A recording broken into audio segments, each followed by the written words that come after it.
Sadie and Bessie Delaney and many of their siblings were part of the Great Migration, a time when people migrated from the segregated South to northern cities in search of greater educational opportunities, higher wages, and freedom from racism.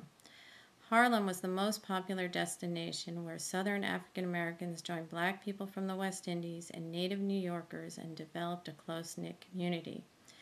Because of World War I and immigration reform, jobs were available to African Americans, and many purchased homes for the first time in Harlem. Harlem became the center for artistic and intellectual activity during a time known as the Harlem Renaissance, which lasted from 1919 to the mid-1930s.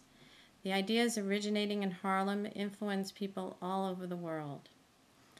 The Harlem Renaissance did not give birth to one type of art form. Many forms of art emerged during the Harlem Renaissance, including a primitive style, and works of art celebrated real African American life instead of unfavorable stereotypes that had been depicted earlier. Several musical styles emerged, including the blues singing of Bessie Smith, jazz, ragtime, and the orchestration of Duke Ellington. During the Harlem Renaissance, there was an explosion of literary works. A common theme was racial pride. Some artists focused on hope, whereas others shared their disappointment. Claude McKay, who had come to Harlem from Jamaica, expressed anger at social injustices. Langston Hughes promoted racial pride in his writing, which was often full of hope. Countee Cullen was a prominent poet during the Harlem Renaissance.